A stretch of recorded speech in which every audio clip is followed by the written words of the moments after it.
Bonjour la famille de AMSI Kalinga TV, merci d'être là, merci de vous abonner sur notre chaîne Facebook et sur notre canal YouTube. Que Dieu vous bénisse pour vos soutiens. Merci d'être là parce que si vous êtes là, nous aussi nous serons toujours là, nous allons continuer et merci pour vos questions. Restez branchés et aujourd'hui nous continuons la suite du canon et la traduction de la Bible. Nous allons parler sur le Nouveau Testament, parce que l'autre fois, nous avons parlé sur l'Ancien Testament et aujourd'hui, nous continuons sur Nouveau Testament. Donc, si vous avez des questions, n'hésitez pas, écrivez-nous et si vous voulez participer, nous sommes là. Et notre numéro Facebook se trouve sur notre page MC Kalinga TV. Je salue Madame Clarisse. Merci d'être là, Madame Clarisse. Bonjour. Bonjour, Madame André. Et bonjour, Madame Abigail. Bonjour, madame. Bonjour et bonjour mon frère Jonas. Aidez-moi mon frère Bonjour, Madame Andy. On m'appelle Josmar. Josmar. Excusez-moi. Ok, bonjour pasteur Freddy Mokuta. Bonjour Madame Andy et bonjour à tout le monde.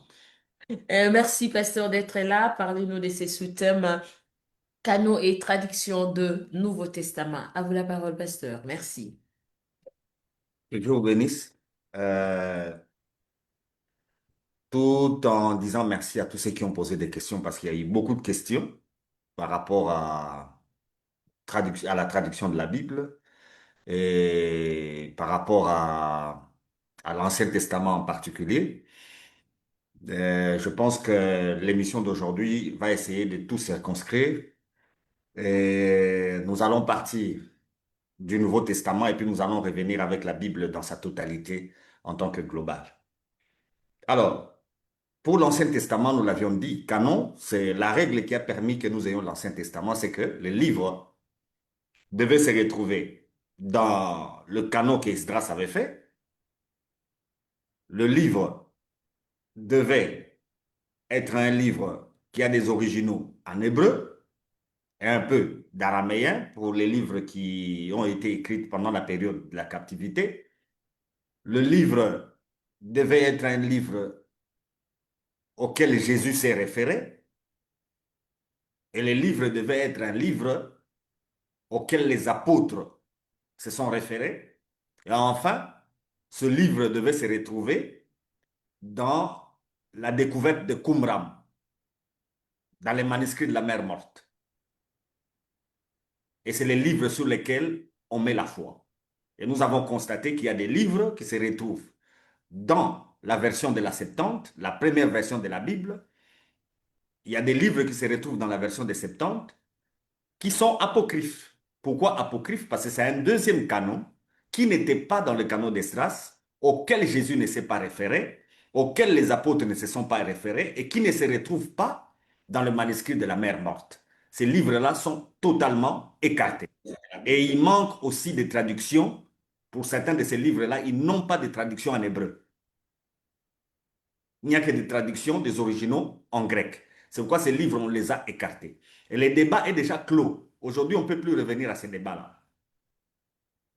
Les défenseurs de ce débat, c'est l'Église catholique romaine. Même eux, ils ont accepté que c'est un deuxième canon. En 1947, le débat a été clos. Mais ce débat était très fort à l'époque de la Réforme avec Martin Luther, parce que on s'est retrouvé avec les protestants qui avaient 66 livres pour la Bible et les catholiques romains qui en avaient plus. Mais avec la découverte de Qumran, ce débat est déjà clos. C'est un débat qu'on ne peut plus remettre sur la table parce que c'est déjà fini.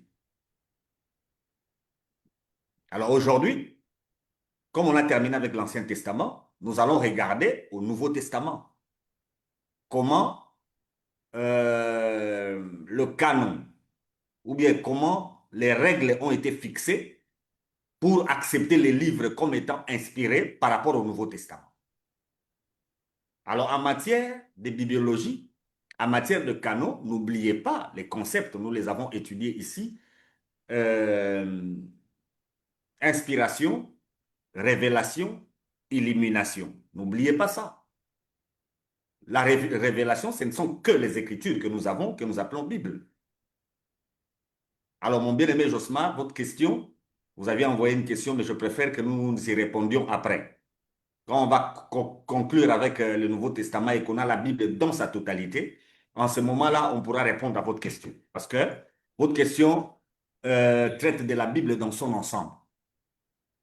Elle ne traite pas d'un seul livre, mais elle traite de la Bible dans son ensemble. Donc, nous allons y revenir quand nous allons terminer avec la question du Nouveau Testament. Est-ce qu'on se comprend? D'accord. Merci, papa. À moins que quelqu'un ait une autre question liée à l'Ancien Testament, là, on peut y revenir. Maintenant, là, on peut répondre avant de passer directement au Nouveau Testament. Si quelqu'un a une question par rapport à l'Ancien Testament, on peut y aller. Dans les Ok, règles, bon, oui, j'ai une question par rapport à l'Ancien Testament. oui. Maintenant, en vérifiant la Bible, par exemple, dans les livres de chroniques et de rois, bon, les Mhm. rois qui se succédaient ont des dates différentes. C'est quoi vraiment le problème? Ça, c'est maintenant par rapport à la traduction. Ça va arriver. C'est pourquoi le sujet sur lequel nous sommes, c'est canon et traduction. Quand on va toucher à la question de la traduction, vous comprendrez pourquoi certaines dates dans la Bible divergent selon les versions, divergent selon les livres. Vous pouvez aller en chronique. La date qu'on a donnée, ou bien les chiffres qu'on a donnés est différent du chiffre qui est dans Samuel, ou bien du chiffre qui est dans Roi. Alors rappelez-vous, qui sont les auteurs de ces documents? Ils nous racontent les mêmes histoires, mais dans des périodes différentes. Samuel a vécu au même moment que David et Saül. Samuel n'a pas vécu à l'époque de Salomon. Alors si Samuel nous parle de Salomon, il n'était pas là, n'est-ce pas? Donc ça doit être quelqu'un d'autre qui a écrit, ce n'est pas Samuel lui-même. Les livres de rois, un roi, ou bien roi en général, ça a été écrit avant que le peuple puisse retourner de la captivité. Ça a été écrit pendant que ce roi-là était en train d'exercer jusqu'à ce que ce roi soit parti en déportation. C'est en ce moment-là qu'on écrit ces livres. Mais pour raconter les mêmes histoires, n'est-ce pas? Dans les livres de rois, on parle aussi de Salomon. On parle aussi de David, n'est-ce pas? Mais la personne qui écrit ne vit pas à la même période que Samuel. Donc quand il Ok, raconte l'histoire de David, il ne raconte pas une histoire qu'il a vécue, il raconte une histoire qu'on lui a aussi racontée. Et il ok, s'est aussi référé à Samuel. Et en finalité, l'écrivain des livres de chroniques, beaucoup de théologiens disent que c'est Esdras. C'est Esdras qui a écrit les livres de chroniques. Lui, il écrit quand le peuple est parti en captivité et quand le peuple veut rentrer. Donc, Samuel a l'objectif de nous informer sur ce qu'il a vécu. L'écrivain du livre de Rois a l'objectif de nous montrer comment les royaumes ont évolué jusqu'à leur déclin. Esdras, quand il écrit les chroniques, lui, son objectif, c'est démontrer à chaque peuple qui rentre où se trouve sa parcelle. C'est pourquoi dans chronique, vous avez les chronologies. Engendra, engendra, engendra, engendra, engendra. Beaucoup de gens n'aiment pas lire ça, ils sautent. Beaucoup de gens n'aiment pas lire ça, les chroniques, parce que c'est engendra, engendra, engendra. Il y a beaucoup de noms. L'objectif, ce n'est pas raconter l'histoire. L'objectif, c'est identifier la personne et lui dire que quand il est en train de rentrer, où est-ce qu'il va habiter. Vous comprenez? Lui indiquer où se trouvaient ses ancêtres quand Josué a donné l'endroit. C'est pourquoi on devait chercher son ancêtre. On dit, toi, tu es né de quel clan, de quelle famille. On évolue jusqu'à la tribu et à la tribu, on va arriver jusqu'à là où la tribu habitait. Et c'est ça l'objectif des chroniques. Maintenant, les dates, ça sera par rapport au traducteur. Et nous allons expliquer la raison. OK? Ok, merci beaucoup, papa. Nous allons expliquer la raison. Donc, il en est de même aussi avec la différenciation de versets. Par exemple, chez moi, euh, la phrase que j'ai lue dans Louis II qui se trouve sur le verset 22, dans l'autre version, ça se trouve sur le verset 23. Voilà, un problème de traduction. Ok. Maintenant, comment est-ce qu'on peut répondre à ceux qui ne croient pas à la Bible comme la parole de Dieu et qui nous disent que la Bible a des erreurs par rapport à ça? On va y arriver. Je vous ai dit, souffrez, qu'on arrive qu'on termine avec le Nouveau Testament, comme ça on a toute la Bible. Et quand on a toute Ok. la Bible, on va maintenant Mhm. traiter de la question des traducteurs. Ok. Merci beaucoup, papa. Une dernière question avant de passer. Vas-y. Pourquoi le livre d'Enoch n'est pas canonisé? Puisque il paraît qu'Enoch aussi a écrit. Merci. Un autre problème déjà, sachez-le qu'Enoch, quand il a vécu, il n'y avait pas d'écriture. Donc c'est faux. Il ne peut pas écrire. Ok. Si Abraham n'a pas écrit, c'est parce qu'il n'y avait pas d'écriture. Quand Enoch a vécu, Enoch a vécu et qu'il a été enlevé, l'écriture n'existait pas. Il va écrire comment? En tout cas, Donc tous ceux qui racontent cette histoire-là ont un problème déjà d'histoire. Ils ont déjà un problème de chronologie des périodes. À l'époque d'Enoch, l'écriture n'existait pas. Il va écrire comment? Moïse a écrit, nous l'avions dit, parce que Moïse a étudié en Égypte et à cette période-là, l'écriture existait. Le livre d'Enoch est un apocryphe. C'est quelqu'un qui a écrit ça à la période où l'écriture est apparue pour raconter l'histoire d'Enoch. Comme il a été enlevé, comme Enoch était quelqu'un pour les Hébreux d'extraordinaire et qu'il a été enlevé, c'est le premier homme à être enlevé, alors on a essayé de raconter son histoire dans un livre. C'est un apocryphe. hmm, C'est pourquoi il n'est mais, pas canonisé. Oui. mais Moïse aussi a raconté des histoires que lui n'a pas vécues, par exemple d'Adam et Ève. C'est lui qui écrit. Mais comment est-ce qu'on a rejeté pour Enoch et pour Moïse, on a retenu? Jésus s'est référé au livre d'Enoch. Non. Premier élément qui détruit ça. Les apôtres se sont référés au livre d'Enoch. Ça a encore été rejeté par ça. Vous voyez déjà. Mais Moïse a parlé d'Enoch. Moïse a parlé Oui. d'Enoch. Et les apôtres ont aussi parlé d'Enoch. Ça prouve qu'il a existé. Mais son livre n'est pas inspiré. Donc pour l'Ancien Testament, la règle, c'est celle-là. Tout livre qui n'a pas un original hébreu est déjà faux. Tout livre, c'est pourquoi quand vous lisez vos Bibles, à la première page, le traducteur vous dit qu'il a traduit à partir des originaux hébreux et grecs. Hébreu, c'est pour l'Ancien Testament, grec, c'est pour le Nouveau. Alors, tout livre de l'Ancien Testament qui n'a pas d'original hébreu n'est pas à canoniser. C'est un livre qui est déjà à rejeter. Et tout livre auquel Jésus ne s'est pas référé doit être rejeté. Tout livre qui ne se retrouve pas dans les manuscrits de Qumran doit être aussi rejeté. Et dans les manuscrits de Qumran, il n'y a pas le livre d'Enoch. Ok. Merci beaucoup, Chief. On peut évoluer. Merci. Et Esdras n'a jamais, dans son canon, placé le livre d'Enoch. Merci beaucoup. Moi aussi, j'ai une question. Oui, allez-y. Oui, je voulais juste savoir, c'était quoi la raison de Dieu de garder silence pendant plusieurs années sans pour autant inspirer les serviteurs? Ce genre de questions, on ne saura pas y répondre parce qu'il faut que tous on se retrouve au ciel et qu'on pose au Seigneur pourquoi il peut garder silence pendant longtemps comme ça. Mais entre-temps, l'Ancien Testament travaille sur les chiffres. L'Ancien Testament travaille sur les chiffres. La traduction hébraïque donne un sens aux chiffres.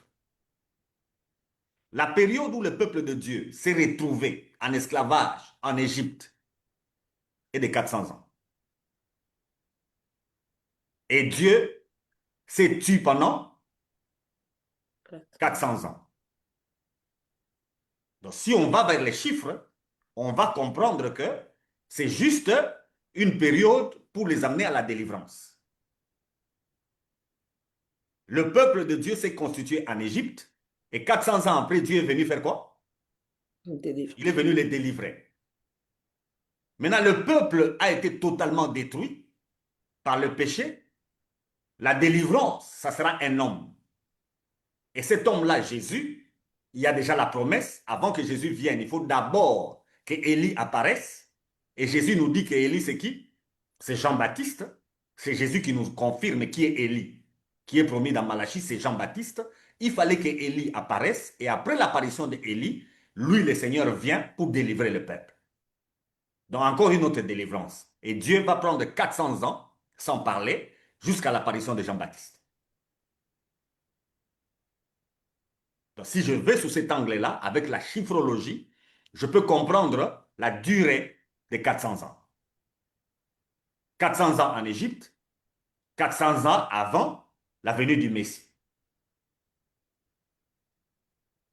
Et ça sera clair, ils ont été délivrés par l'agneau. Et Jean-Baptiste, quand il voit Jésus, il dit quoi? Voici l'agneau de Dieu qui ôte le péché. 400 ans après. 400 ans en Égypte, après 400 ans, on leur dit de faire la Pâque avec un agneau sans tache, et 400 ans de silence. Aux 400 ans, Jean-Baptiste apparaît pour présenter Jésus comme l'agneau de Dieu qui ôte les péchés du monde. Là, je peux comprendre les 400 ans. Mais expliquez ça clairement en répondant pourquoi. Attendez-moi au ciel. Quand on sera là-bas, vous reposez la question, nous tous, on se réfère au Seigneur et il nous dira. D'accord.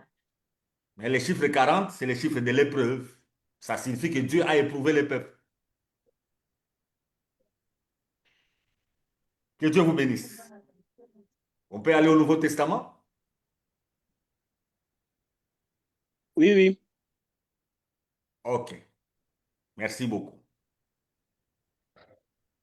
Le premier livre du Nouveau Testament écrit, selon la tradition, pardon, soit c'est Jacques, soit c'est Galates. Parce que ces deux livres-là ont été écrits vers les années 42-45, entre 42 et 45. Maintenant, on ne sait pas situer qui a été le premier de l'autre. Mais c'est Jacques, l'épître de Jacques, et puis l'épître de Paul aux Galates. Ce sont les deux premières lettres écrites. Bien que Jacques a eu des difficultés pour être accepté, on vous dira pourquoi.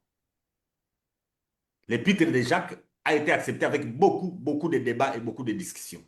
Mais entre-temps, d'une manière chronologique, avec les originaux que nous avons en possession, le premier qui est écrit, c'est Jacques, et le deuxième, c'est Galates. Ou bien on peut inverser, le premier c'est Galates, et le deuxième c'est Jacques. Mais vous allez constater que tous les deux traitent du même problème. Des fois, on les met en contradiction, n'est-ce pas? Paul dit, personne ne peut être sauvé par les œuvres de la loi. Jacques dit, montre-moi ta foi sans les œuvres. Moi, je te montrerai ma foi par mes œuvres. Et les gens disent qu'il y a contradiction. C'est faux, il n'y a pas contradiction. Paul parle des œuvres de la loi. Jacques parle des œuvres De la foi. des œuvres de la foi. Ce n'est pas la même chose. Jacques dit que si on est sauvé, on doit produire les œuvres avec notre foi. Mais Paul dit les œuvres de la loi ne peuvent amener personne au salut. Donc c'est totalement différent. Il n'y a pas de contradiction. D'ailleurs, il y a complémentarité. On est sauvé par la foi, par la grâce, pardon, au moyen de la foi. N'est-ce pas? Mais quand on a la foi, notre foi doit produire des œuvres. Les œuvres-là ne nous sauvent pas, mais les œuvres confirment que nous sommes sauvés. Parce que si nous sommes sauvés et qu'il n'y a pas d'œuvre, c'est que nous ne sommes pas sauvés. Ce sont les deux premiers d'une manière chronologique. livres écrits. Les autres sont venus après. Dans les évangiles, le premier des évangiles, c'est Marc, vers les années 49. C'est Marc qui écrit le premier évangile. Les autres évangiles viennent après. Et la plupart des documents que nous lisons dans le Nouveau Testament sont écrits vers les années 50. Vers les années 50, vers les années 60. Et les livres de Jean, l'apôtre, tous ces livres, les épîtres, l'Apocalypse et son évangile, sont écrits vers les années 90 ou bien 90. Ce sont les derniers documents, parce qu'il était les derniers des apôtres à rester vivants. Tous les apôtres sont morts vers les années 62. 62-63. Après Jésus, tous les apôtres presque sont morts à ce niveau-là. Et les tout derniers vers les années 70 parce que Jérusalem a été détruit par les Romains. À la destruction de Jérusalem, tous les apôtres ont été pratiquement tués dans le monde. Parce que déjà vers les années 50, 55 et 60, ils se sont éparpillés dans le monde. Ils sont allés dans des différentes directions. Il y en a qui sont partis aux Indes, il y en a qui sont venus en Afrique, et il y en a qui sont partis en Europe. Mais tous sont morts. Voilà le contexte où le Nouveau Testament nous est écrit. Le même principe que pour l'Ancien Testament. Quand on a écrit le Nouveau Testament, il n'y a pas la forme que nous avons dans notre Bible. Cette forme qui est dans la Bible, c'est juste pour nous présenter comment l'évolution du salut s'est faite. Jésus est venu, après sa venue et sa mort à la croix, il a envoyé qui? Les apôtres. C'est comme ça qu'on commence avec les évangiles. Après, on passe à quoi? Aux actes des apôtres qui ont été envoyés. Et enfin, les lettres que les apôtres ont écrites. Vous voyez comment on a fait? Oui, oui. C'est comme ça qu'on a placé. Mais on a utilisé l'Apocalypse comme dernier livre.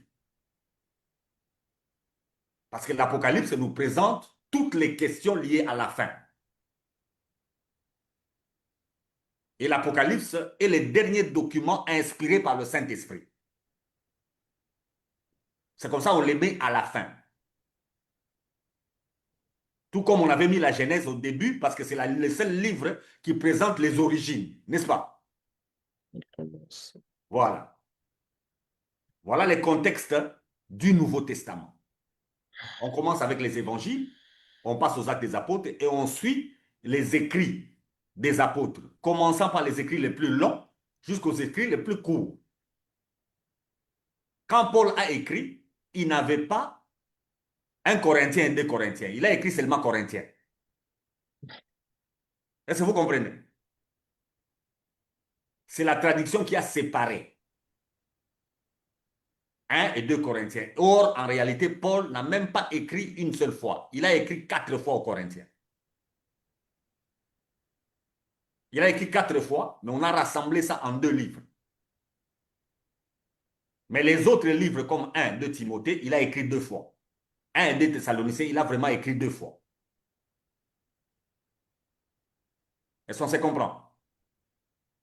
Et on a commencé par l'apôtre Paul dans les épîtres parce que c'est celui-là qui a beaucoup écrit. C'est lui qui a beaucoup écrit, c'est comme ça qu'on commence avec lui. En prenant son livre le plus long, on est allé jusqu'au livre le plus court. C'est ça les critères de placement des livres dans la Bible. On n'a pas cherché la chronologie, qui a été écrit avant, non. C'est pourquoi Galate va se retrouver après.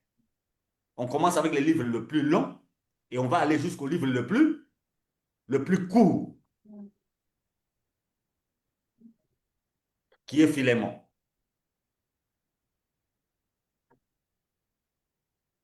Voilà pour le Nouveau Testament, en clair, ce que je pouvais vous dire. Maintenant, quel est le critère? Parce qu'il y a aussi des critères pour le Nouveau Testament. Qu'est-ce qui a fait qu'on ne retienne que ça? Je vous avais dit que Marie de Magdala a écrit un évangile. Marie de Magdala a raconté l'histoire de Jésus. Thomas a raconté l'histoire de Jésus. Il y a quelqu'un qui a écrit au nom de Pierre, qui a aussi raconté l'histoire de Jésus. Or, Pierre lui-même, l'histoire de Jésus, c'est ce qu'il a raconté à Marc. Marc a écrit ce que Pierre lui a dit. Vous comprenez? Mais il y a quelqu'un qui a aussi écrit un épître, et on dit que c'est Pierre qui avait écrit. Et pardon, un évangile. Et on dit que c'est Pierre qui avait écrit. Donc nous avons pas seulement 4 évangiles, nous en avons plusieurs. Mais les autres ne sont pas inspirés. Donc comme il y a des apocryphes dans l'Ancien Testament, il y a aussi des apocryphes dans le Nouveau Testament. Mais l'avantage avec le Nouveau Testament, il n'y a jamais eu débat. Il n'y a jamais eu débat pour dire que ça, on doit y croire. Non. Mais ces documents existent.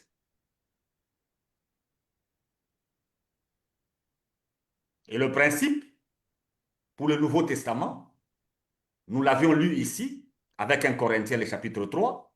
Nous sommes fondés sur quoi? Oui, c'est Paul qui dit.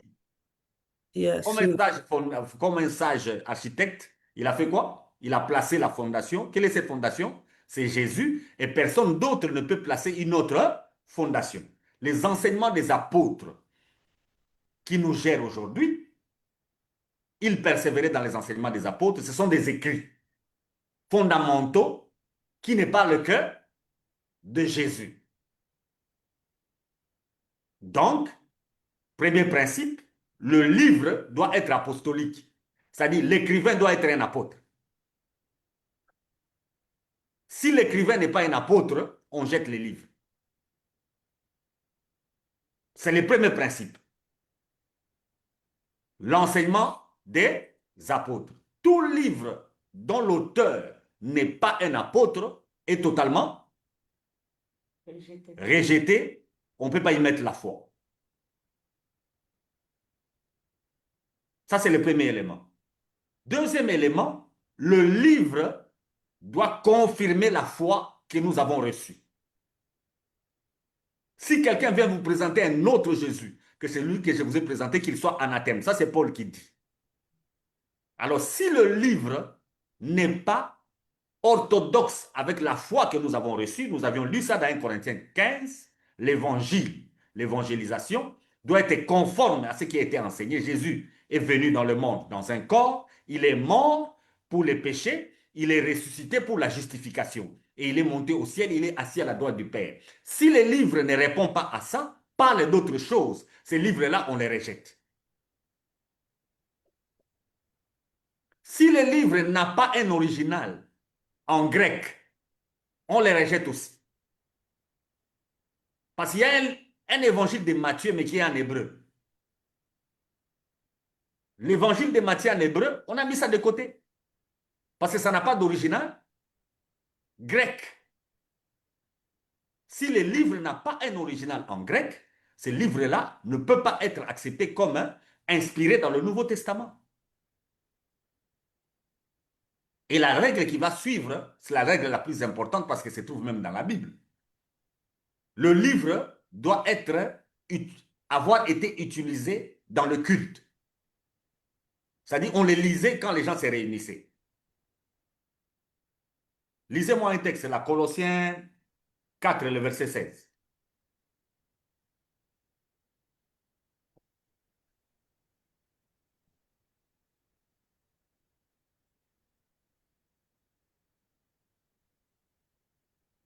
Je lis Colossiens chapitre 4. Lorsque cette lettre aura été lue chez vous, faites en sorte qu'elle soit aussi lue dans les églises de Laodicée et que vous lisiez à votre tour celle qui vous arrivera de Laodicée. Parole Vous du comprenez? Seigneur. Paul écrit aux Colossiens. Il dit que quand ils vont lire leur lettre, qu'ils fassent quoi? Qu'ils prennent la lettre, qu'ils envoient ça à Laodicée. Pour qu'à Laodicée aussi, on lise ça dans les églises. Et la lettre qui est à Laodicée doit faire quoi? On doit aussi la prendre et la ramener chez eux pour qu'eux aussi lisent. Donc, tout document qui n'était pas lu dans les églises à cette époque-là doit être mis de côté. On accepte que les documents qui étaient lus dans les églises primitives, dans toutes les églises, on lisait des documents. Alors, les lettres que nous avons retenues ici, comme étant inspirées, sont les seules lettres que toutes les églises lisaient. Ça, c'est le critère le plus important. Et c'est à partir de ces critères que le livre de Jacques a aussi été accepté. Ça posait problème, l'épître de Jacques, mais on a accepté cet épître parce que c'était lu dans les églises.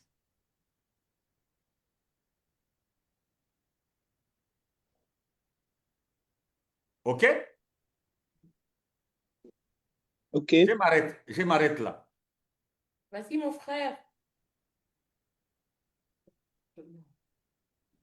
Oh non, j'ai compris par rapport au critérium et j'ai dit merci beaucoup au TIF, puisque j'avais aussi une question par rapport à l'évangile de Judas et de Thomas, mais déjà j'ai la réponse. L'évangile de Judas, ce n'est pas Judas qui a écrit, c'est quelqu'un d'autre. Mais Thomas, c'était lui-même qui a écrit. Judas était mort sans écrire. Mais comme lui aussi, il avait des disciples, un de ses disciples a écrit ce que Judas pensait de Jésus. Vous savez que Judas, ce n'était pas quelqu'un de méchant, comme les gens le disent. Parmi les apôtres, c'est lui qui a compris Jésus avant tout le monde, c'était Judas. Il est le premier à avoir compris qui était Jésus. Donc pour lui, Jésus était Dieu. Comme il est Dieu, selon lui, Dieu ne peut pas mourir, n'est-ce pas? Mm. Alors comme il aimait l'argent, qu'est-ce qu'il a fait? Il a vendu Jésus. Il a pris l'argent des gens en sachant que Jésus ne mourra pas. Vous comprenez sa logique? Il a vendu Jésus en sachant que Jésus ne va pas mourir. Il était le premier à comprendre réellement qui était Jésus. Les autres apôtres pensaient que Jésus était un homme. Mais Judas croyait que Jésus était Dieu. Alors, croire que Jésus est Dieu ne sauve personne. Hein? Vous vous battez à faire croire aux gens que Jésus est Dieu. Ça ne sauvera personne. Qu'est-ce qui sauvera? On parlera, il y a la doctrine du salut. On va expliquer la doctrine du salut. Mais croire que Jésus est Dieu ne fait pas de vous un croyant. Parce que les diables aussi croient que Jésus est Dieu. Les démons le croient aussi. Et Jacques ajoute même qu'ils font quoi? Qu'ils tremblent. Est-ce que ça les sauve? Donc les gens, quand ils racontent l'histoire de Judas, on pense que Judas c'était quelqu'un de mauvais, tout ça. Non, Judas est la première personne qui savait clairement qui était Jésus. Ce qu'il ignorait, il ignorait que Jésus est Dieu qui s'est fait homme. Ça, il ignorait. Lui, il ne le voyait qu'en tant que Dieu. Donc, il était convaincu que quand il les vend, lui, il va garder l'argent et Jésus va disparaître. Donc, en clair, il va escroquer ces gens-là. Il leur dira, moi, je voulais offrir, maintenant, vous-même, vous n'avez pas su les garder. C'est pourquoi, si vous voyez sa méthode, quand il prend l'argent, est-ce qu'il l'utilise directement? Non, Non. Qu'est-ce qu'il attendait? que Jésus disparaisse. Il attendait que Jésus disparaisse. Quand il a vu que Jésus ne disparaît pas, on commence à les frapper. Et que le sang commence à couler. Il se retrouve en difficulté. Quand Jésus lui dit, mon ami, ce que tu as à faire, fais-le vite. Il l'a fait vite parce qu'il savait que celui-ci, c'est un champion. Une fois on a ramassé les pierres pour le tuer, il avait disparu, n'est-ce pas? Et Judas connaissait ça.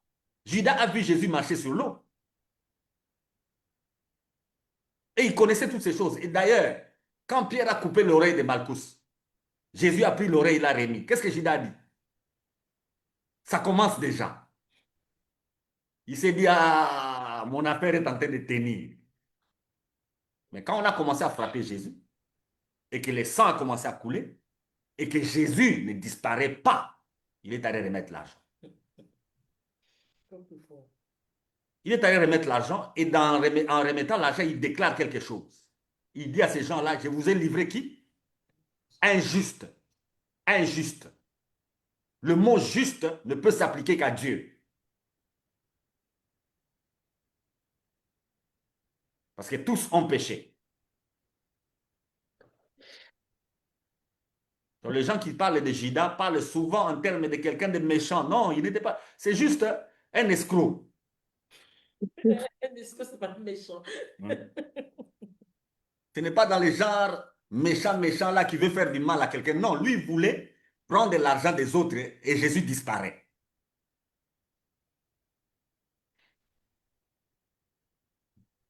Donc, déjà à l'époque de l'Église primitive, les églises sont gérées par les Écritures, n'est-ce pas? À l'époque de l'Église primitive, dans les églises, on s'appuyait sur ce qui est écrit. On ne s'appuyait pas sur des prophéties. Il y a ce qui est écrit pour l'Ancien Testament et aussi ce qui est écrit par les apôtres eux-mêmes. Le but des écrits des apôtres, c'était expliquer ce que l'Ancien Testament dit. C'est pourquoi quand vous lisez les textes du Nouveau Testament, il y a toujours référence à un texte de l'Ancien Testament. Les apôtres écrivaient pour nous expliquer ce qui est écrit dans l'Ancien Testament. On a 4 évangiles parce qu'au tabernacle, on n'avait que 4 couleurs, n'est-ce pas? Yeah. Donc, ils font les choses pour expliquer l'Ancien Testament. Jésus est tenté pendant 40 jours. Pourquoi? Parce que les chiffres 40 est les chiffres de l'épreuve. Paul dit qu'il a été battu plusieurs fois, 40 coups moins 1. Pourquoi il ne dit pas 39? Par les chiffres 40, c'est les chiffres de l'épreuve. Chez les Hébreux et les Romains à cette époque-là, si on te frappe 40 coups, on ne te frappera plus parce que tu as atteint l'épreuve. Maintenant, comme lui, on savait qu'il prêchera toujours. On le frappait à cause de la prédication. Donc, il fallait s'arranger pour qu'on se limite à 39 parce qu'on va encore l'arrêter. Quand on comptait là, il y avait des gens à côté qui sont en train de compter. Dès qu'on arrive à 39, on plonge sur celui qui les frappe pour qu'il ne reçoive pas le 40e coup. S'il reçoit le 40e coup, on ne saura plus l'arrêter. Donc, les épîtres, les évangiles, les actes des apôtres, c'est pour nous expliquer ce qui était dans l'Ancien Testament comme ombre. C'est comme ça, dans le principe de l'interprétation biblique, je vous l'ai déjà dit, le texte de l'Ancien Testament, c'est l'ombre. Le texte qui est dans les évangiles, c'est la parole de Jésus-Christ lui-même, c'est le principe. Le texte qui est dans les actes des apôtres, c'est la pratique des apôtres selon ce que Jésus a dit. Vous comprenez? Et le texte qui est dans les épîtres, c'est l'explication des apôtres sur ce que Jésus a dit et sur ce que l'Ancien Testament avait dit. Donc, tout message biblique doit avoir 4 versets. C'est pourquoi ici, quand je parlais du mariage, je crois que j'avais dit quelque part que le mariage est une doctrine biblique. Non, le mariage ou le baptême, je ne sais pas, entre les deux. J'avais dit que c'est une doctrine fondamentale. Ce n'est pas une doctrine fondamentale, c'est une doctrine secondaire. Mais c'est un enseignement biblique. Parce qu'il y a un verset dans l'Ancien Testament, un verset dans les évangiles, un verset dans les actes des apôtres, et puis un verset dans les épîtres. Donc c'est un enseignement biblique.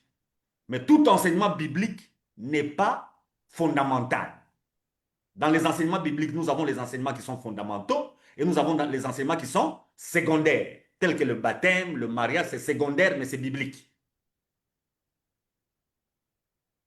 OK? Vous êtes trop calme. Euh, une question, Oui?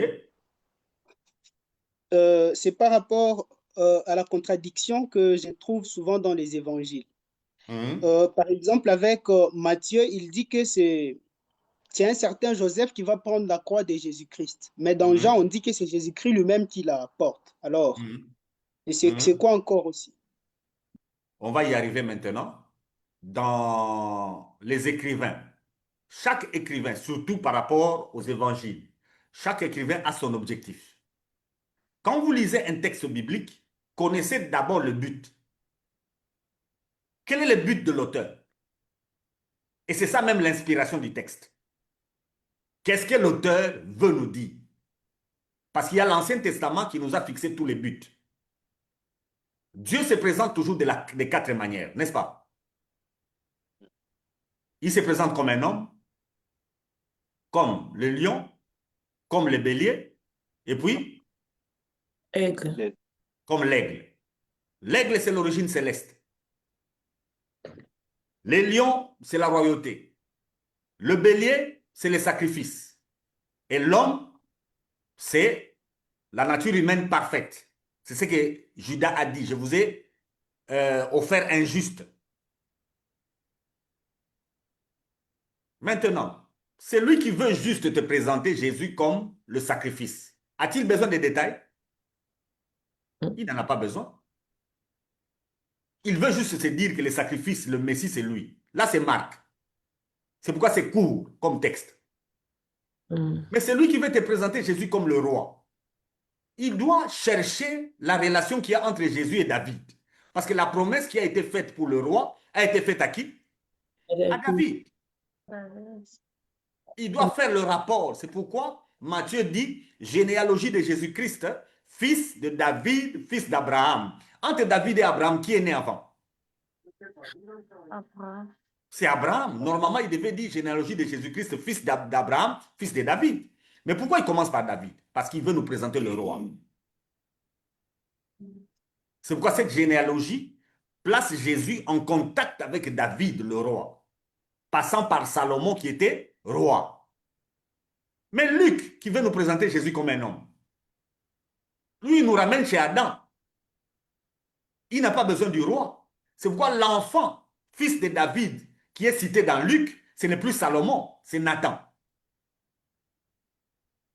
Il ne cite pas Salomon, il cite Nathan. Maintenant, il y a des gens qui disent qu'il y a contradiction. Jésus est né de Salomon, fils de David. Il est aussi né de Nathan, fils de David. Effectivement, chaque homme a 2 parents. Et selon l'Ancien Testament, le Messie doit être la postérité de la femme, pas la postérité de l'homme. C'est comme ça que dans Luc, on prend la généalogie de Marie, qui est aussi descendant de David. Mais Marie n'est pas descendant de David par Salomon. Marie est descendant de David par Nathan. Vous comprenez? Oui.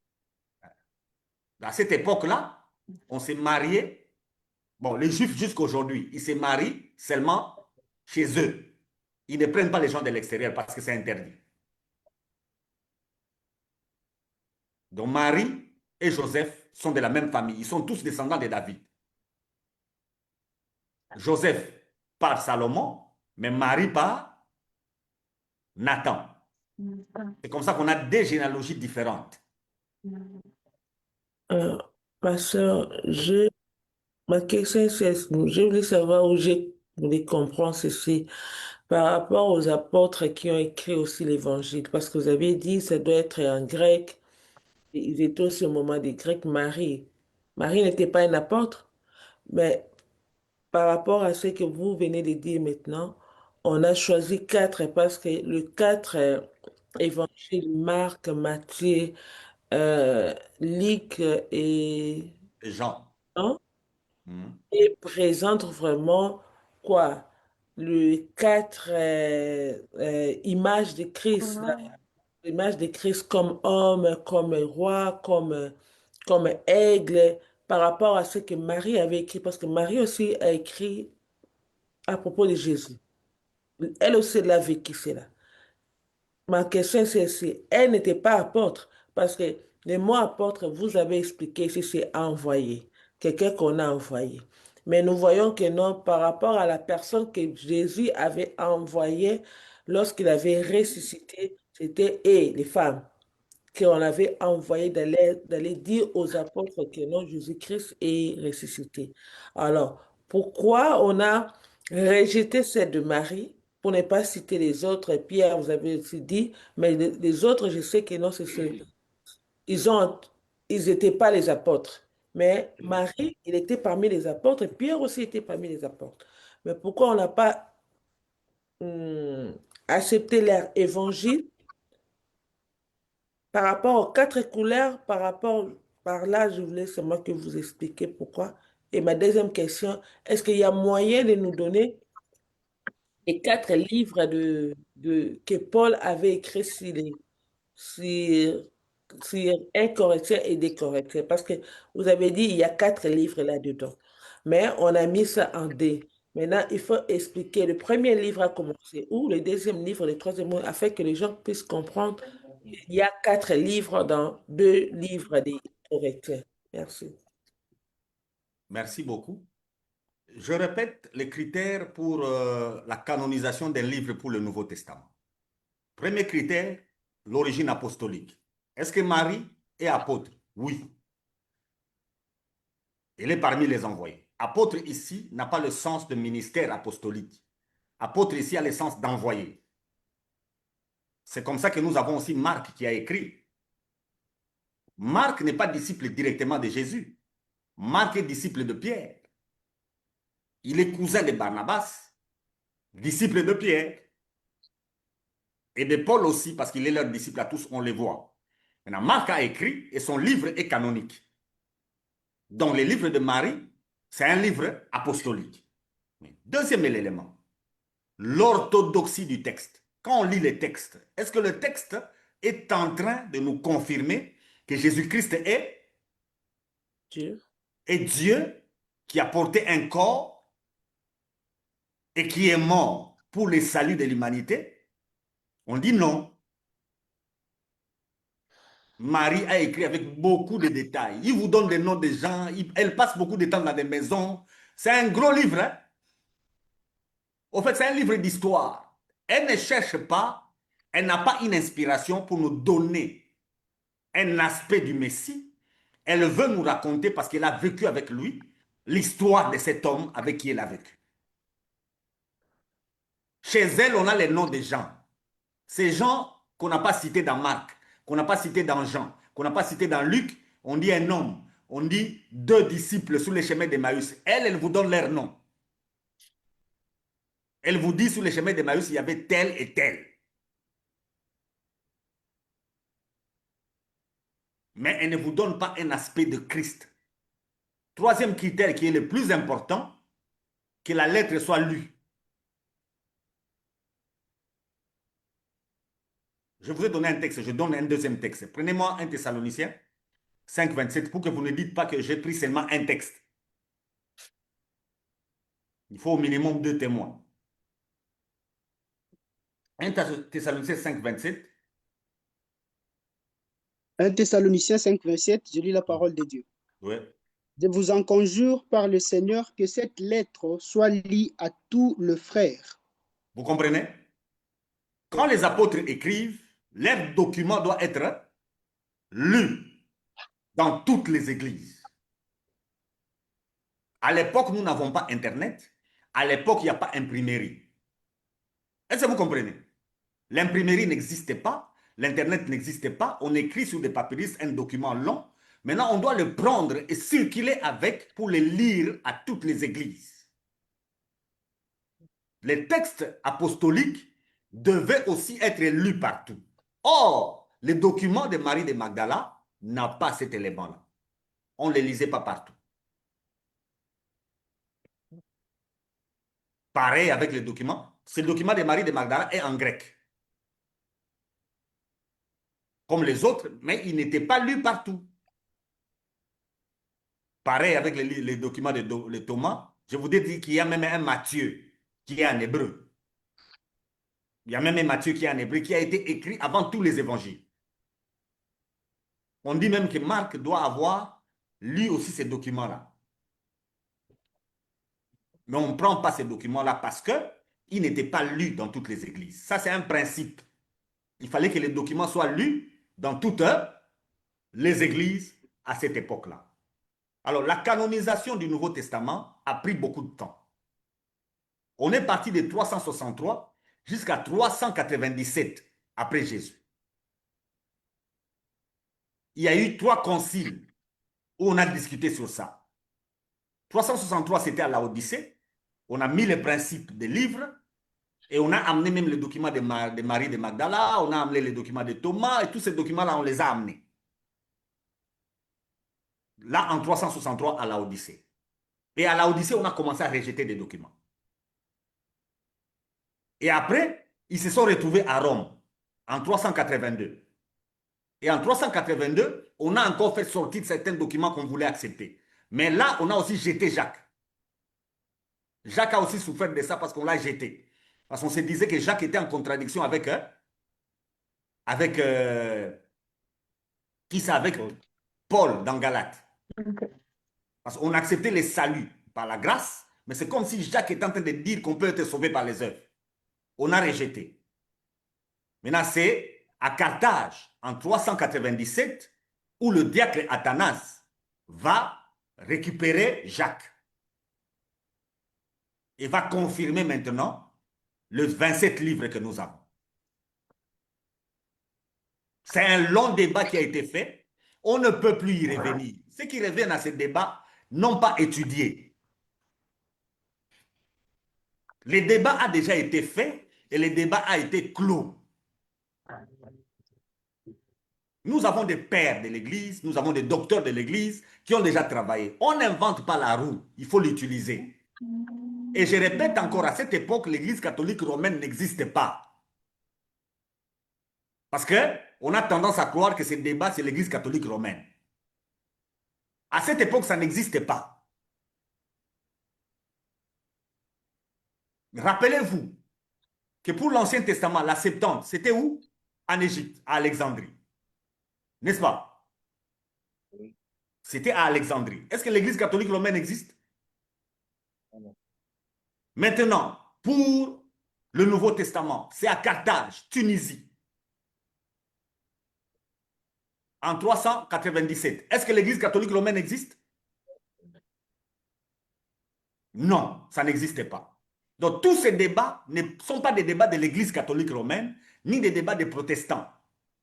Ce sont des débats de l'Église du Seigneur. À cette époque, l'Église est une, elle est universelle. Il n'y a pas de division dans l'Église.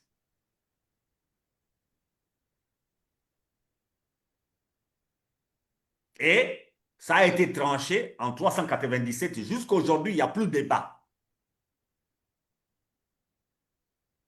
Maintenant, quand Paul écrivait les livres aux Corinthiens, vous lisez dans Corinthiens lui-même, on cite un document dans 1 Corinthiens au chapitre 5, on cite un document que Paul a écrit avant 1 Corinthiens. Il dit, dans ma première lettre, je vous ai écrit de ne pas vous mettre avec les qu'est-ce qu'il dit clairement? Lisons ça. Il parle des infidèles. Ah, avec les infidèles. Voilà, 1 Corinthiens 5, 9. Je vous ai dit de ne pas vous mettre avec les infidèles. Alors, donc 1 Corinthiens n'est pas le premier livre. Parce que dans 1 Corinthiens, Paul cite un livre qu'il avait écrit déjà aux Corinthiens, n'est-ce pas? Oui, Donc, oui. il y a un premier livre. Les théologiens disent que ce livre s'est perdu. C'est pareil au livre de la Odyssée que on venait de lire dans Colossiens 4. Il y a des gens qui disent que le livre de la Odyssée, c'est un livre que Paul avait écrit aux Laodicéens et le livre s'est perdu. Maintenant, comment il peut demander à l'Église de lire un livre qui est perdu?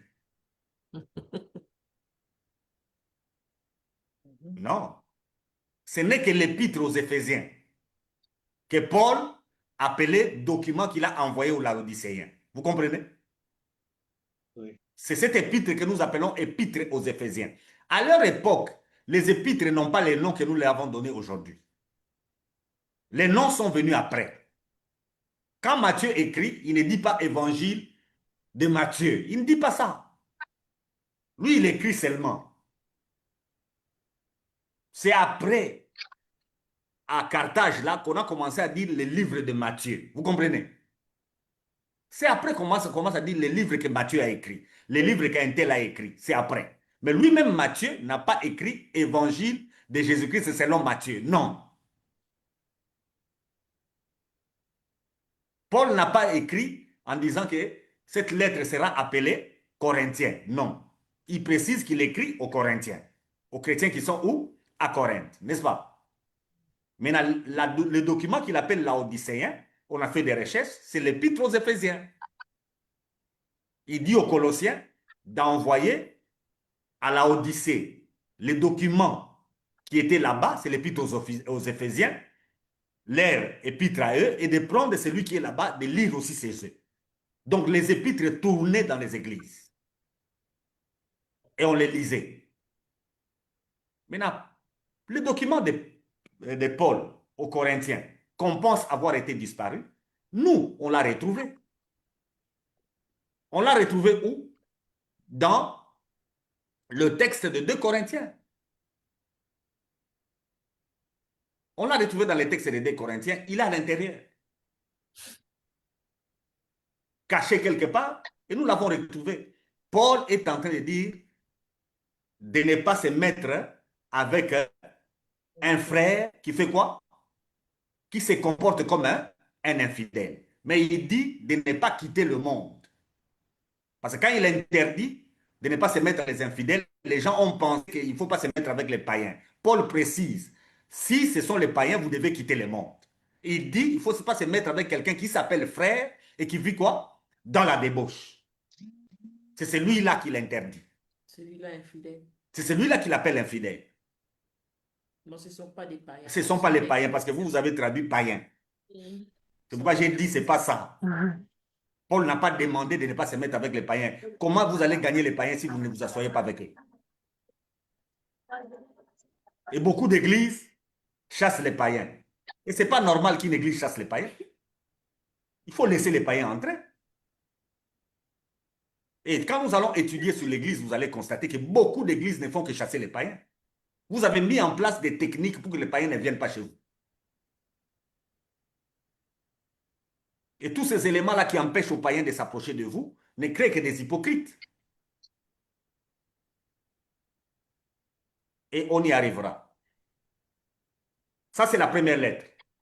Ce que nous appelons un Corinthien qui part de 1.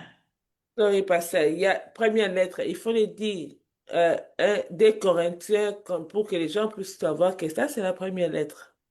Madame Abiga, nous ne sommes pas en train d'étudier l'épître aux Corinthiens. Non, je sais ce que j'ai fait, pasteur. On n'est pas en train d'étudier l'épître aux On Corinthiens. est- Parce que si je dois rester sur chaque document Non, et non, entrer dans les pas détails de seulement, chaque document, pasteur, pas seulement oui, dans chaque document, mais quand les gens vont savoir qu'il y a 4 lettres, 4 lettres, donc 4 lettres dans le Corinthien, ils doivent savoir, ça commence ici, ça sera, vous éclaircissez Aussi, seulement. vous pouvez mettre un entre parenthèses. Yeah. je voulais dire, on les retrouve dans 2 Corinthiens 5. C'est 2 simple. Corinthiens 5, premier livre. Deuxième livre, Deuxième livre, c'est ce que je suis en train de dire, 1 Corinthiens. Nous partons du chapitre 1er jusqu'au chapitre 16. Ça, c'est le deuxième livre. troisième. Le troisième livre, c'est l'épître qui commence de 2 Corinthiens chapitre 10 à 13. Ça, c'est le troisième livre. Et le quatrième livre, c'est 2 Corinthiens du chapitre 1er au chapitre 9. Merci. C'est seulement ça. Ça fait 4 lettres qu'on a constituées comme Des- Et 2 livres de Corinthiens. Maintenant, pourquoi j'ai répondu à cette question? Ça me permet de répondre à mon bien-aimé Josmar. À l'époque, ici on passe directement aux traductions. À l'époque, nous n'avons pas encore l'imprimerie. On écrit sur des parchemins qui sont des rouleaux. On écrit en hébreu pour l'Ancien Testament et en grec pour le Nouveau Testament. Les langues qu'on est en train d'utiliser pour écrire, ces langues-là n'ont pas de voyelles. Il n'y a que des consonnes. Parce que les voyelles ont existé 500 ans après Jésus. C'est pourquoi à l'époque, pour lire, il faut seulement étudier. Aujourd'hui, même les gens qui n'ont pas étudié peuvent lire parce qu'on a des voyelles. Ça aide à prononcer, ça aide à comprendre. À cette époque-là, les écrits n'ont que des consonnes. Il n'y a que deux consonnes. Il n'y a pas de voyelles. Les voyelles sont venues après. 500 ans après Jésus. Alors, quand on avait les lettres de Paul aux Corinthiens, comme ce sont des rouleaux, la première lettre s'est glissée à l'intérieur. On va la retrouver comment?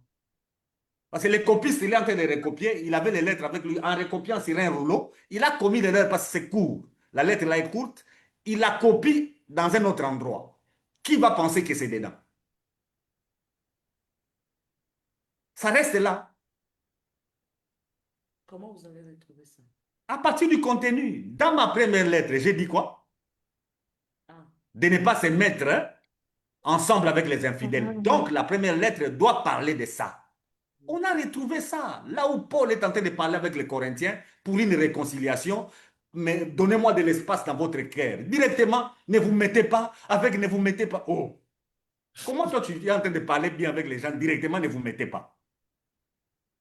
Alors, quand on suit tout ce qu'il écrit là, jusqu'au chapitre 7, le verset 1er, on constate qu'il continue son idée de ne pas se mettre. Ah, donc, on avait glissé ça au milieu. Donc, le problème, c'est le copiste. Ça ne vous est jamais arrivé, vous êtes en train de recopier un document, vous sautez une page, mais vous continuez à écrire. Ça vous est jamais arrivé? Si. mais l'inspiration Maintenant, vient de qui? aujourd'hui, nous avons la facilité de repérer à partir des pages, à partir de tout ça, mais eux, ils n'avaient pas ça. Et il n'y avait pas de pages, il n'y avait pas toutes ces choses-là. Et tout était écrit sur un rouleau. Facilement, ils pouvaient commettre ces erreurs.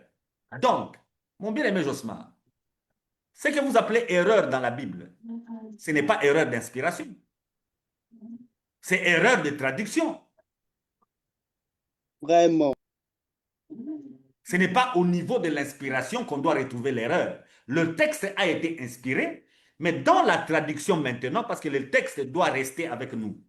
Pour que le texte reste avec nous, il faut le copier. Même quand Paul est en train de dire, prenez la lettre qui est à la Odyssée, lisez ça chez vous. Ça signifie qu'ils vont aller prendre la lettre.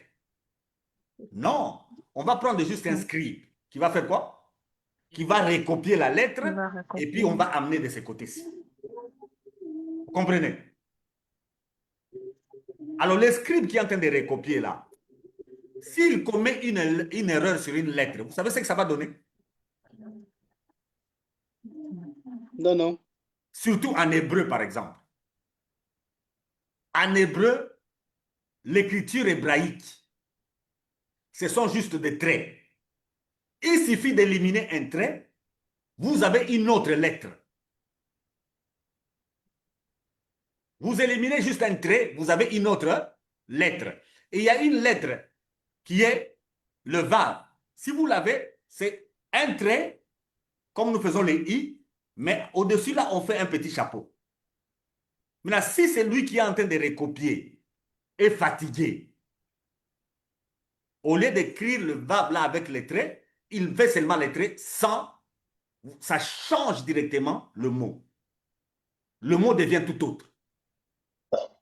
Maintenant, les traducteurs que nous avons ont beaucoup d'originaux devant eux. Les originaux que nous avons, que ce soit en hébreu, que ce soit en grec, ces originaux-là, vous verrez, dans l'autre original, c'est les traits. Dans l'autre, c'est les vav. Maintenant, celui qui a l'original où il y a les traits donnera un autre mot différent de celui qui a les traits. Vous comprenez? Est-ce que ça signifie qu'il y a erreur? Non, À non. cette époque-là, les chiffres n'existaient pas. Ce sont les mêmes consonnes-là qu'on utilise comme chiffres. Maintenant, si on commet une erreur sur la consonne, les chiffres seront les mêmes? Parce qu'à cette époque-là, les chiffres n'existaient pas, mais les lettres ont des valeurs numériques. Les lettres ont des valeurs numériques. C'est comme le nom de David. Le nom de David a la valeur 14 en hébreu. Matthieu, quand il écrit, il dit il y a 14 générations entre Abraham et David. Et David. 14 générations entre... David et Non, déportation. non, pardon. Entre Abraham et Moïse. C'est Non, David. Non, c'est non. David, oui. 14 générations entre David et la déportation. Et 14 générations de la déportation jusqu'au Christ. Quand il fait 14, 14, 14, au fait, pour un Hébreu, il est en train de leur dire que celui que je vous présente, c'est le fils de David. Parce que le nom de David, en comptabilisant, nous donne 14. C'est comme Jean, quand il dit qu'il faut calculer le nom de la bête. Dans certaines Bibles, c'est 6, 6, 6. Dans d'autres Bibles, c'est 6, 1, 2. Maintenant, c'est 670, 666 ou bien 672. Et 612. Pourquoi 612? Pourquoi 666? Au fait, c'est un problème de traducteur. Pour les traducteurs qui regardent Néron, ils donnent un chiffre parce que le nom de Néron a un chiffre.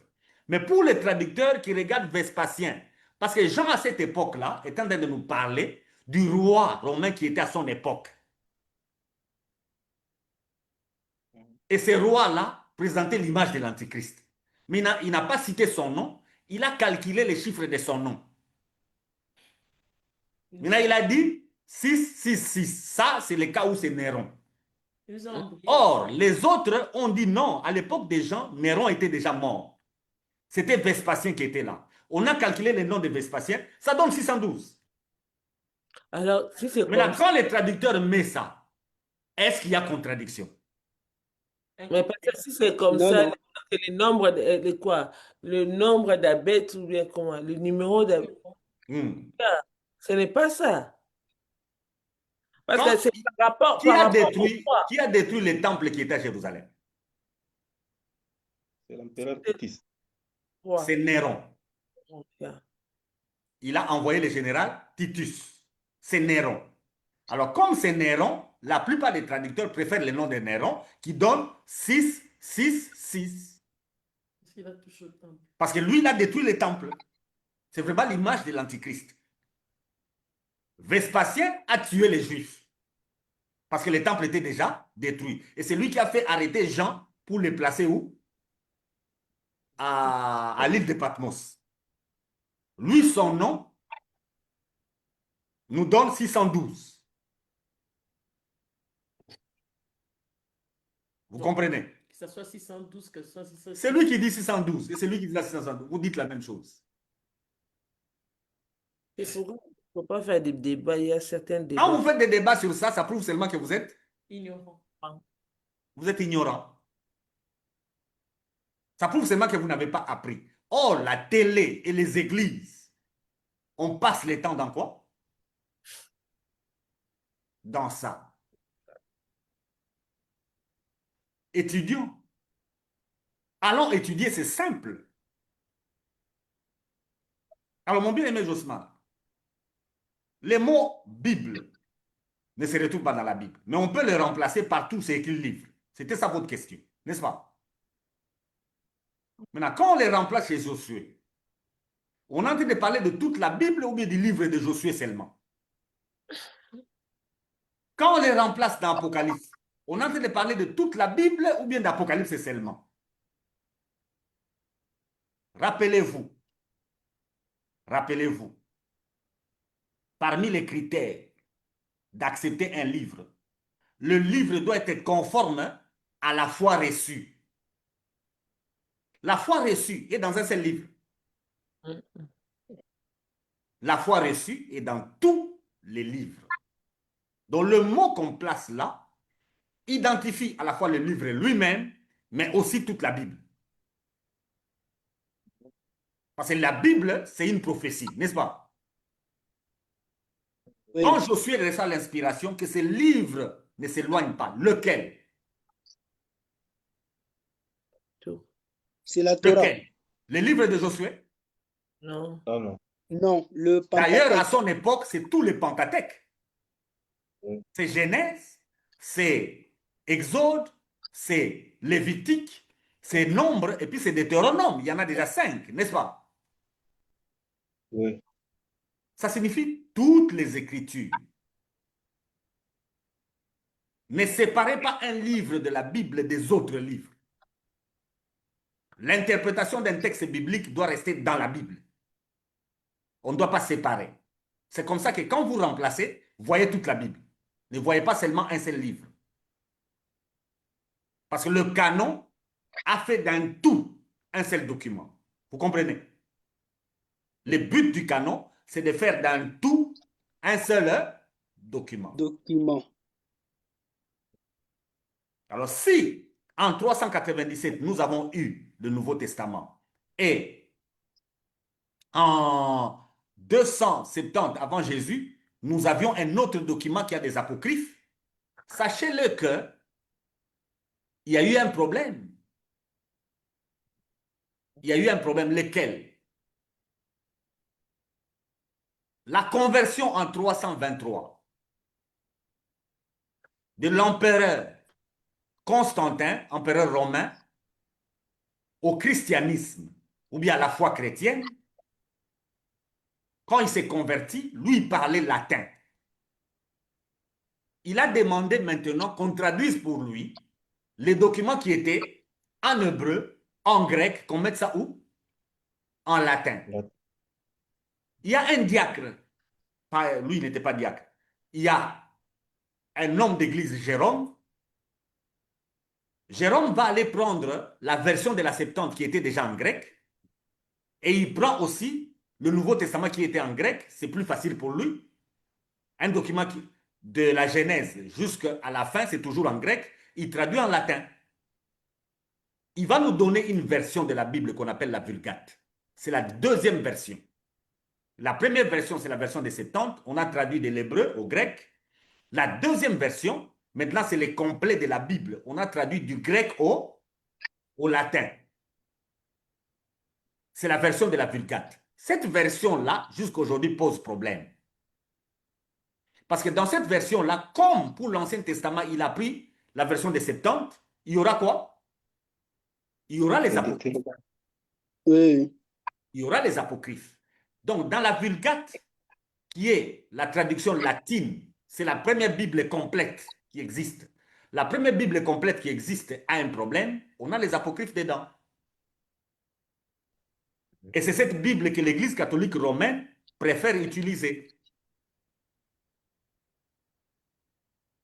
Parce qu'elle était à Rome.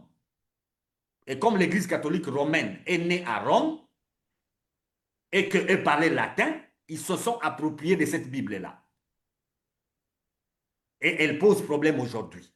Il y a des traductions telles que la traduction de Jérusalem, la traduction écuménique de la Bible. Quelle autre traduction? Français courant. Ces traductions-là ont repris la Vulgate. Merci, pasteur. Nous sommes arrivés presque à la fin de notre émission d'aujourd'hui. Nous avons d'ailleurs dépassé l'heure. Je ne sais pas, pasteur, si quelqu'un a une dernière question, vous pouvez le poser. Comme ça, le pasteur va clôturer pour aujourd'hui sur ce thème. Merci à vous. Si je peux Juste poser une ou deux questions une petite rapidement. question, juste en passant. On commence par qui? Partagez-vous. Donc, que le frère Arsène commence. Oui, c'est juste une petite question, je pense, parce qu'il y en avait deux, mais vous aviez déjà répondu dans les explications à la première. Je devais poser la question de savoir celui qui avait fait le canon du Nouveau Testament. Vous avez parlé d'Athanas. Oui. La deuxième et la suivante, c'est par rapport à l'une des règles. Vous avez dit que non, tout livre dont l'auteur n'est pas un apôtre devait être rejeté. Mais Luc, qui nous a présenté l'évangile de Luc, je pense les actes des apôtres, lui, je pense qu'il était disciple des apôtres. Il n'était pas un apôtre. Je répète encore. Le mot apôtre ici veut dire quoi? Envoyé. Luc ne Envoyé. fait pas partie des envoyés à l'époque de l'Église primitive. Si? Oui, il Il faisait faisait partie. partie. C'est un apôtre. Ministère. Il va comprendre le Ce ministère. n'est pas le ministère, c'est être parmi ceux qui ont été envoyés. Jésus, quand il dit aller partout dans le monde, il a parlé à combien de personnes? Tout le monde. À plusieurs. Non, combien? Vous avez les chiffres. Ne parlez pas comme des gens qui n'avaient pas étudié. Il Deux. parle à combien de personnes? Vous 11 voyez? À personnes. 11. Vous voyez, quand 11. vous dites 11, c'est là que vous vous perdez. C'est comme ça que vous allez enlever Luc. Quand il dit aller partout dans le monde, c'est après sa résurrection. Il a combien de gens devant lui? 12. Plusieurs. Là, avant Combien? l'élection, Donnez-moi les nombres. Vous l'avez, les nombres dans la Bible. Les 12. Pardon? 72. Ah, Hmm. ah, les lecteurs de la Bible. Oh. 120. Dans la chambre haute, ils sont à 120. On a 120 Attends, personnes. oh, non, 120. Il ne parle pas à 12 personnes. Ne suivez pas les films. Ne suivez pas les tableaux que vous avez en pensant qu'à la Sainte Seine, Jésus était assis avec 12 personnes. Dans la chambre haute, on avait beaucoup de gens, y compris les femmes. Tout comme les jours de la Sainte Seine, il y avait beaucoup de gens. Même les propriétaires de la maison étaient là. Quelqu'un a dit, Non, non, non. Non, j'ai dit, j'ai imaginé seulement 120 dans la chambre et je vois que ah, vous voyez? Quand on dit aussi chambre haute, dans votre tête, vous avez votre voilà, chambre, il y a 2 mètres carrés, et vous dans pensez que une c'était comme ça. maison, dans une maison, dans C'est une ce que maison. vous pensez. Rentrer à cette époque-là, c'est une Non, grande chambre. de Pour salle. l'occuper, pour... Ah, vous appelez salle aujourd'hui. À l'époque, la chambre était très grande. Nous ne sommes pas de la même époque. Ni, bon, vous avez encore dit, on voit les films. Vous, vous êtes dans des films. À l'époque, la chambre est très grande. Rappelez-vous de l'histoire qui est dans Esther. Esther est sur le lit et Aman court vite au pied d'Esther pour le toucher. Il était assis où? C'est une grande chambre. Le lit est là au coin. Alors, Visitez un peu les châteaux. Ça existe, les châteaux, un peu partout dans le monde. Entrez dans les châteaux, vous verrez ce que c'est qu'une chambre de leur époque. Pas de notre époque où nous sommes devenus nombreux et nous occupons de petites places. Et comme ça, la chambre, c'est 1,25 m. Où on met seulement les lits et l'armoire. Donc, mon bien-aimé, Luc est aussi apôtre. ok. Ensuite, apôtre. Frère Josman. D'accord, papa. Maintenant, ma première question, elle est celle de savoir euh, la répartition que nous avons dans la Bible de versets et des chapitres. C'est avec qui est des en-têtes que nous trouvons parfois dans nos Bibles. Et la deuxième question, elle est de savoir, bon, quand est-ce que la décision a été prise pour maintenant revenir à la Bible canonique selon les 66 livres que nous acceptons et non selon la Vulgate. Pendant que je parlais, je réponds à la deuxième question. Pendant que je parlais, je vous ai dit que le débat est déjà clos. On a beaucoup de règles, et de critères, entre autres, pour l'Ancien Testament, la découverte de Qumran, qui s'est effectuée en 1947. À partir de 1947, le débat est clos. L'Église catholique romaine a accepté que ces livres sont un deuxième canon. Mais le débat a commencé depuis Luther. Luther a dit qu'il faut enlever ces livres. Jérôme, qui avait traduit lui-même, a écrit à côté à Constantin que ça, il ne faut pas mettre la foi. À l'époque, il y avait un père de l'Église qui dirigeait à Rome, le père Léon Ier. Léon a excommunié Jérôme. Il lui a dit, pourquoi tu as écrit ça?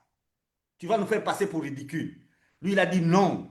Ces livres-là n'ont pas été inspirés. Ça ne se retrouve pas chez Esdras. C'est pourquoi j'ai dit à l'empereur de ne pas mettre la foi dedans. C'est un peu compliqué. Et on l'a excommunié de l'Église à cause de ça. Maintenant, Luther, dans sa réforme, est revenu à ça pour dire effectivement, Jérôme avait raison.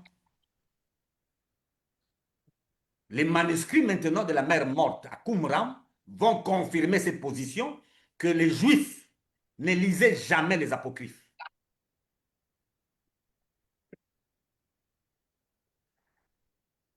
Donc c'est un grand débat auquel il ne faut pas revenir. Allez seulement vous informer, allez étudier, il y a des dates, il y a des preuves. Ne revenons plus à ces débats. Maintenant, pour les traductions, comme vous êtes en train de dire, ça va nous aider dans l'émission prochaine, où on va traiter maintenant des règles d'interprétation.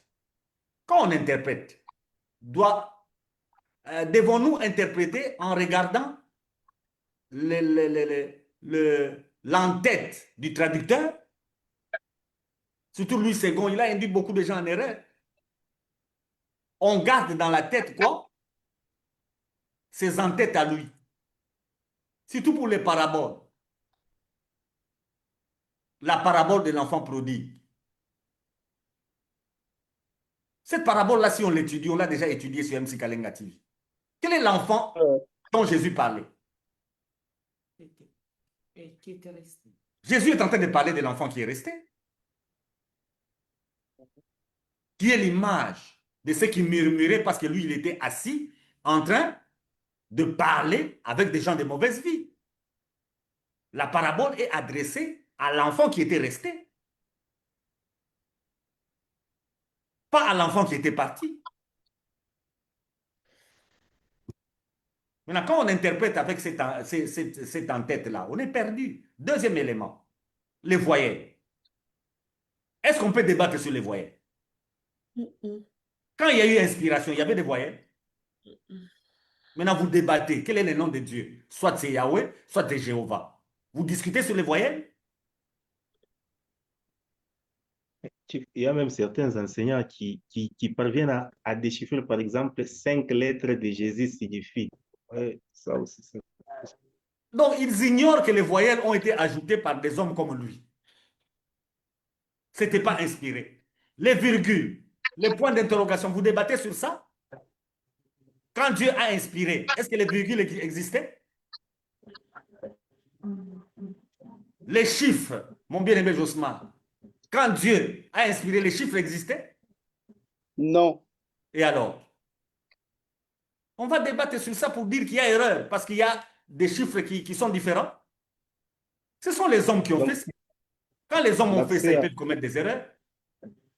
l'accès à la Bible était juste réservé à une catégorie des érudits, si Oui, il je fallait être comprends bien. érudit. C'est comme ça qu'il n'y a que Moïse qui a écrit. C'est comme ça qu'il n'y a que Paul qui a écrit. Il y a Luc qui a écrit. Ce sont des érudits.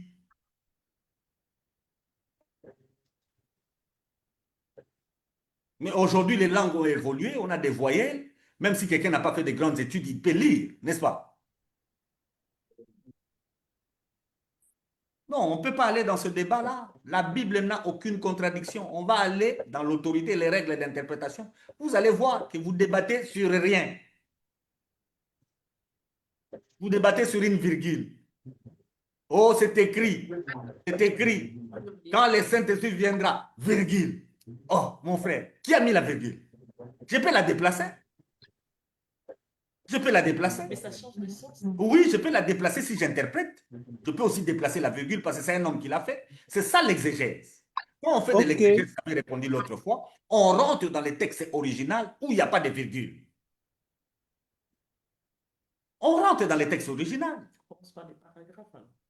Il n'y a même pas de paragraphe dans les textes originaux. Donc, quand Dieu inspire le document, il n'y a pas de paragraphe. D'ailleurs, il n'y a pas de point, il n'y a pas de... Donc, le monsieur est en train d'écrire. Allez étudier les hiéroglyphes et tous ces textes-là, vous allez voir comment c'est écrit. Et c'est un grand travail des savants pour qu'on comprenne l'essence des documents. Maintenant, ne pas étudier et interpréter la Bible, c'est une bêtise. Et maintenant, Chief, ces gens qui ont eu à suivre ces enseignements-là avant que les voyelles fassent surface, est-ce qu'ils comprenaient facilement? Ou bien Voilà pourquoi ça nécessitait que quelqu'un explique. Lisez Néhémie. Lisez Néhémie, vous allez voir l'importance du scribe qui vient expliquer. Écoutez les débats avec les gens du Sanhédrin quand Jésus est en train de parler. On lui dit, mais toi, tu n'as pas étudié. Comment tu peux parler, n'est-ce pas? Oui. Comment tu peux expliquer ça? La Bible n'est pas pour les idiots. Et malheureusement, ce sont les idiots qui ont des Bibles partout. Malheureusement. Et dans un pays où tu as personne qui peut t'enseigner, pasteur. Ça existe toujours. Dieu envoie toujours quelqu'un. C'est pourquoi il a envoyé Paul, c'est pourquoi il l'envoie toujours. Quand il voit quelqu'un qui est dans le besoin, il l'envoie. C'est pourquoi nous sommes tous des apôtres. Nous devons aller. Il y a quelqu'un en ce moment ici qui a besoin de vous pour lui expliquer les Écritures. Il y a un homme qui a même étudié, qui est en train de lire les livres d'Ésaïe. Philippe lui pose la question. Tu comprends? Il dit, oh, comment je vais comprendre s'il n'y a personne? Et Paul dit, comment est-ce que les gens vont croire s'il n'y a personne qui prêche? Et comment est-ce que quelqu'un peut prêcher s'il n'est pas envoyé? Maintenant, vous qui Alors, parlez là, qui vous a envoyé? Chief, c'est quoi votre lecture par rapport à ceux qui disent combien le Saint-Esprit les enseigne tout, hein, lors Le de leur Saint-Esprit était aussi vocation dans Paul. Il était aussi dans qui? Dans Moïse. Il était aussi dans l'énuque éthiopien. Pourquoi il n'a pas enseigné l'énuque? Le Saint-Esprit ne vous enseigne que vous. Les disciples de Jésus leur parlent, ils ne comprennent rien. Pourquoi le Saint-Esprit ne les enseigne pas? Pourquoi il fallait qu'on les fasse asseoir? Apollos prêche l'évangile. Il prêche mal. On le fait asseoir pour lui enseigner. Lui n'avait pas le Saint-Esprit. Il n'y a que vous qui avez le Saint-Esprit. L'Église ne commence pas avec nous. Hein. L'Église commence il y a longtemps. Ne faisons pas les choses comme si l'Église commence aujourd'hui. Je vous répète, si vous n'avez pas étudié, vous m'excusez les mots. La Bible n'est pas pour les idiots. Merci au pasteur Freddy. Toi. Ah, le frère Josmar, vous avez une dernière question? Madame Clarisse aujourd'hui n'a pas parlé. Hein. Madame Clarisse, vous avez Non, rien à non, j'ai dire? pas de questions aujourd'hui là. Aujourd'hui, non. Non, Vous je allez n'ai pas. réfléchir. Envoyez-les nous. S'il y a des questions, vous avez encore écrivez ça et prochainement, nous allons répondre. Merci beaucoup d'être là. Et pasteur, votre mot de la fin pour aujourd'hui. Vous m'excusez les termes, j'ai dit que cette année, je ne serai pas l'ami de beaucoup de gens. Parce que quand on rentre dans la doctrine, on n'est plus amis. On n'est plus amis. Donc, si vous n'avez pas étudié, et quand je dis étudier, il faut aussi choisir l'école. Parce que je vois beaucoup de gens, master en théologie. Vous avez étudié où? C'est lui qui vous enseigne lui-même n'a pas été enseigné. Et vous avez un master. Ce sont des bêtises. Ce sont des bêtises. La meilleure église qui a des bons enseignants, c'est l'église catholique romaine. Oui. C'est là où les gens ont bien étudié, suivi des protestants. Vous, les évangéliques, avec vos histoires, ce n'est que des idioties. Master en théologie. Et vous êtes dans des théologies de la libération. Toutes ces choses-là sont des erreurs. Jésus n'est pas mort pour que quelqu'un devienne riche. Amen. La théologie n'est pas là pour rendre quelqu'un riche. Jésus n'est pas mort pour qu'un pays soit libéré de ses ennemis. La théologie n'est pas là pour vous enseigner à être libéré de vos voisins qui vous attaquent. Jésus est mort pour que le monde soit sauvé. Amen. Yes. Et c'est ça l'enseignement biblique. Master en théologie de développement. Quelle bêtise. Master en leadership. Vous croyez qu'on peut être leader sans que Dieu fasse de toi un leader? Vous croyez que c'est possible? Vous passez par une école, vous devenez leader? C'est un appel, ça vient de Dieu. Sans cela, vous ne le devenez pas. Quand je dis étudier, il faut aussi savoir vous avez étudié où. Vous êtes évêque, qui vous a consacré? C'est comme ça que vous voyez, quand le pape devient, on le consacre pape, il choisit un nom. Le nom qu'il a choisi, quand il dit Léon, il se réfère au Léon là, de l'époque de Constantin. Il choisit les noms en fonction de quelqu'un qui était avant lui, qui a fait toute une théologie. Mais vous, vous êtes évêque. Sous quelle base? Alors vous allez m'excuser. Il s'agit de la Bible. On doit remettre les choses au clair. Et prochainement, on va essayer d'interpréter et on va quitter toutes ces discussions autour des voyelles, autour des virgules, autour des points d'interrogation. Et on finit par croire que dans la Bible, il y a contradiction, n'est-ce pas? Oh, Oui, Parce oui. qu'on n'est pas formé, parce qu'on n'est pas enseigné. Il n'y a aucune contradiction dans la Bible. La Bible parle de Jésus.